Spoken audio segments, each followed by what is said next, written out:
America had been very isolationist before. When, in the 1918 elections, the midterm elections, Wilson's party was defeated very badly. Very badly. They lost control of everything except of the presidency. Wilson was devastated. He felt personally rejected. The war is ending at the same time, same month, that his party's been basically thrown out of power, except for himself as president, but legislature, everything is gone. And they are not with him. The League of Nations gets set up, but America won't join. Okay? The Senate refuses to join the League of Nations. And so Wilson goes all over the USA campaigning for the League of Nations, trying to go past the legislature, goes to the people to get them to persuade their representatives to vote for it. He strains his health. He finally has a stroke or something like that. He is withdrawn and cannot travel anymore. His wife is preventing anybody from, she decides who gets to even talk to him. So for a while she's basically running the country. Okay, we have come up to the end of World War I, and we basically come up to the end of Wilson's presidency, and it is 5:30. I can make it all the way to Kennedy. Okay? So what do you want me to do? Stop. A little bit up to Kennedy. Go a little bit. Up to Kennedy. Up to Kennedy? Up to Kennedy. It's possible? I don't understand. Okay, Maybe around Henry Ford. Henry Ford, everybody knows about Ford cars. This is the guy who makes it possible for people to own a car. And guess what? He makes it possible for his workers to buy a car. How do you like that? So he doesn't just make cars affordable, but he pays his own workers enough so that they can drive the cars they're making. So that's floppers. All you ladies who are wearing knee-length skirts, okay, nobody did that before the 1920s. When women did wear knee-length skirts in the 1920s, they were floppers. When they wanted, it was a shocking thing, you know, that people would do that. And there's this full sex for the Foxtrot, one of the famous dances of the 1920s. The whole roaring 20s culture in which people said, the war is over, we're tired of the great strain of Wilson's 14 points and the idealism. We don't want any of that. They point to the guy next picture, please see. They elected a guy on the left, Warren G. Harding, who said, we're going to go back to normalcy.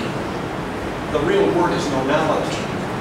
But in English language, always likes to shorten things down. And normalcy is shorter than normality, and it became a word. Okay, although it wasn't at the time. But the women have to vote for the first time in America in 1920. So, and Harding was elected. Harding, like Grant, made some bad choices in his appointments. Corrupt people. He was also disillusioned and devastated by as Grant had been. And it got to Harding so much that he eventually, he died, and some people say he died because of diseases and stress that were connected with his office. He was the kind of guy who just wanted his idea of a good time was to sit down and get the card out, get the cigars out, you know, have some time playing a card game with his buddies, okay? And he thinks they're my friends, my buddies, I can trust them, but he couldn't trust them. They were people of terrible character. Harding dies, Coolidge becomes president. Coolidge's name is tied in very much with the economy of the 1920s. To this day, there's a huge debate over whether Coolidge is good or bad. And it basically comes from your own prepossessions. What kind of government do you want? Do you want a government that is more activist and controls things more? Or do you want a laissez-faire government, a government that stands back and doesn't control things very much? If you want a laid-back, hands-off government, then you like Coolidge. If you government that wants business and won't let the public sector workers strike, you know, hospital workers strike and things like that, if you like that, that's tough on disorder, but easy on business activity. The stereotypical Republican government, then you like Coolidge. But if you say, hey, I want social justice, I want protection of the consumer, I want this kind of thing, then you're probably not going to like Coolidge as much. Because the government does not do very much to protect things at this time. They stay back and even says, what's good for business is good for America. So, with this attitude, one of the things they don't do is control the stock market. Okay? They believe it, they say, capitalism, let business do its own thing. That's what it does best. So, they sit back and you have people buying. Now let's say that he says, all these other guys are getting rich on the stock market. I want to get rich too, but I don't have enough money, so why can I do it? And his friend says, guess what? If you can buy on margin, you just buy for a little bit, and it's more risky, but if you make it, if the stock market just keeps climbing, you'll be filthy rich, you can retire early. He says, that is cool. So he begins to, people are buying with greater and greater and greater risk. Now this happened in 2000s also, but we had more protection because we had learned some lessons from what happened before. And we had a Federal Reserve Board, we had some other things that took place, so the crash wasn't as bad. And then there was the property crash that happened in the US as well, but it was the same thing. Speculative investment that keeps pushing prices higher and higher. So if it's, property, if you say, I want to buy that house. You say, I want to buy the house. So you compete against each other and drive the price up. And that's happening all over the country. And then finally somebody says, we can't afford this anymore. These prices, these houses aren't nearly worth what we're paying for them. And the light begins to dawn. People begin to lose their money because they can't make their house payments. Other things cause people to lose their jobs. And suddenly, houses are being thrown off into the market. It's driving the prices down because people don't have to buy your house at what you want because they can buy the house that was foreclosed on him at a much lower price. Now you can't, if you get a job in another city, you can't move because you can't sell your house. And so everything, one thing hits another and the whole thing begins to crash. But it crashes right after Coolidge gets out. Yeah. That's the key. Coolidge is the key.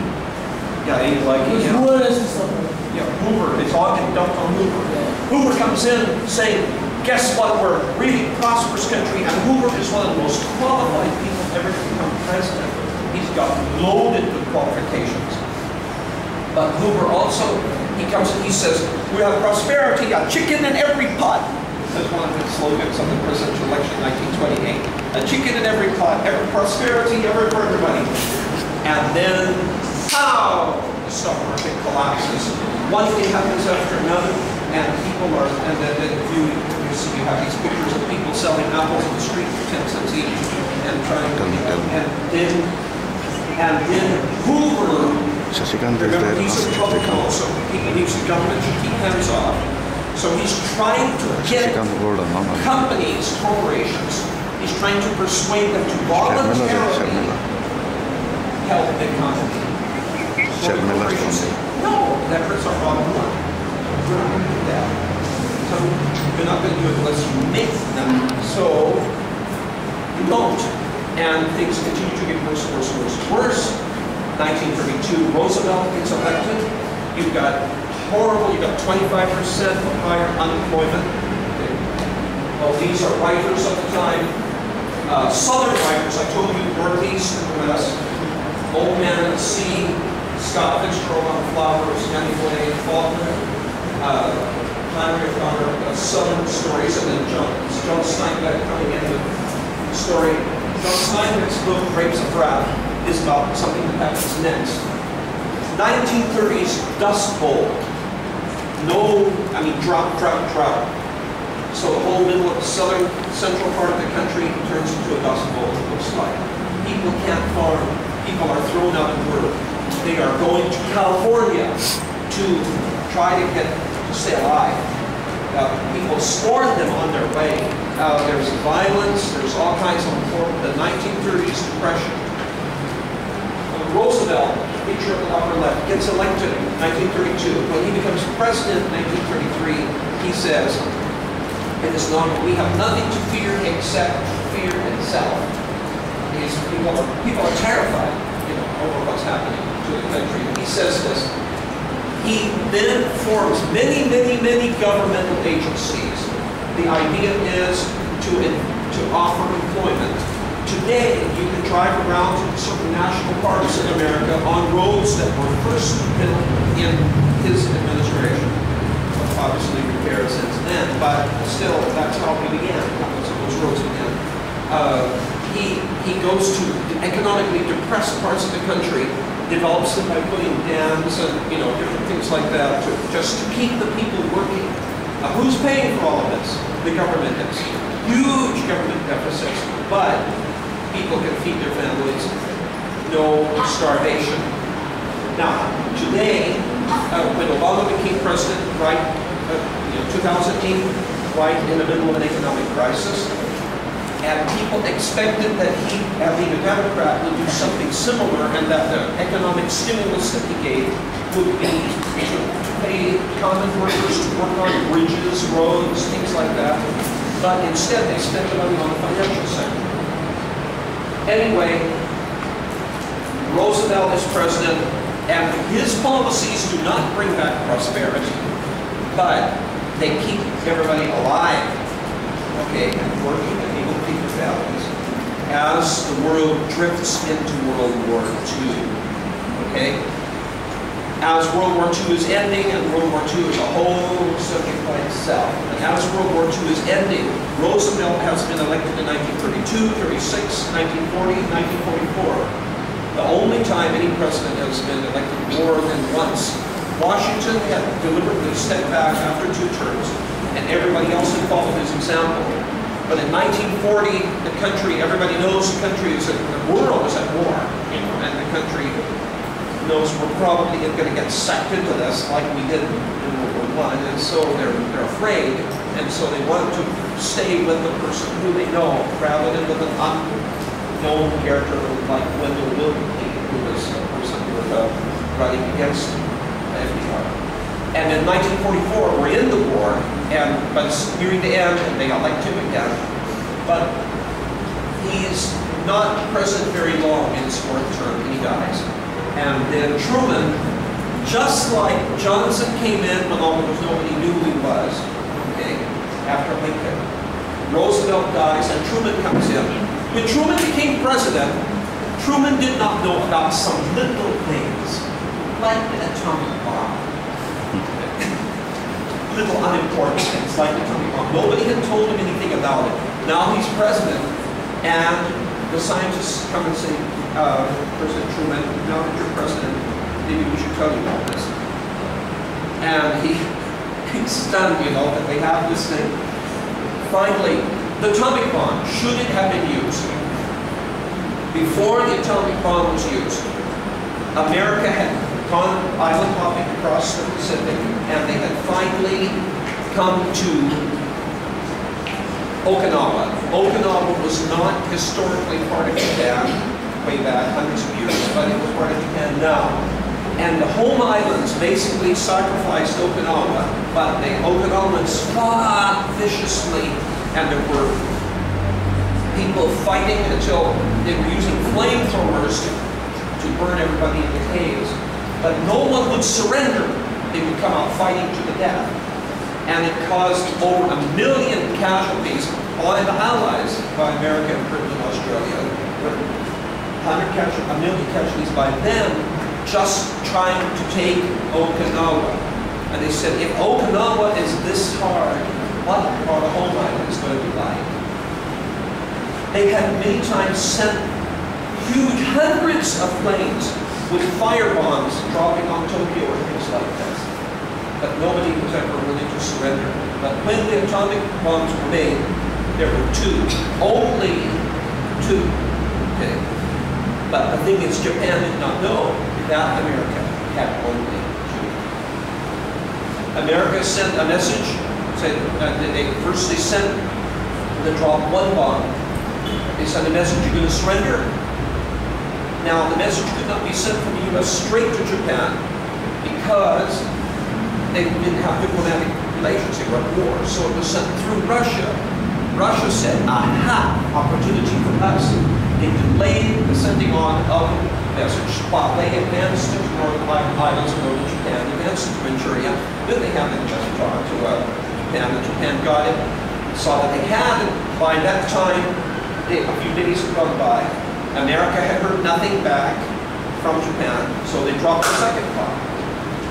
Now, when one airplane shows up in the sky and drops one bomb, you know, the Japanese at first were a big deal. You've seen hundreds of planes over our skies before. And now suddenly, one airplane, one bomb, you know, but this one kills 250,000 people who die as a result of one bomb. And they realize, whoa, whole new world now. And then when it happens again at Nagasaki, the reason fewer people died at Nagasaki than at Hiroshima is because it was an industrial area, smaller population, not as much of a population center as Hiroshima was. But Truman said, and he defended to the end of his life, he said that dropping the bomb was one of the best decisions he made because they had so many national Allied deaths before that, that people were dreading going in and fighting on home islands. If we could have millions of soldiers killed by the time we could win this. And so this was, we're going to save our lives of our soldiers. And probably, I can say probably almost certainly, it also saved the lives of Japanese because if they had gone in, you know, city by city, point by point, fighting, and the Japanese all committing mass suicide, they also would have more lives lost in the long run than they have from the atomic bombs. Anyway, that's the surrender. Eleanor Roosevelt is there. Eleanor Roosevelt is a very activist first lady. She begins to change the role of the first lady in American politics. Big war hero becomes president, Eisenhower. Eisenhower is Truman was the president when Eisenhower's death. Truman is there for the end of World War II, but he is also there as the Korean War begins. And there is the beginning of the Cold War between the USA and the Soviet Union. And the Soviet Union puts the Iron Curtain drops, and anytime there's opposition in Eastern European countries, he's gunned them down. 1948 in Hungary, the suppression of the opposition. So this, and in 1949 you have Mao taking over China. So you can understand the alarm that's happening in America when they see Russia taking over Eastern Europe, China, the communists taking over China, and then when Eisenhower becomes president, he says the domino theory. You know how dominoes, you line them up, push, go down, now.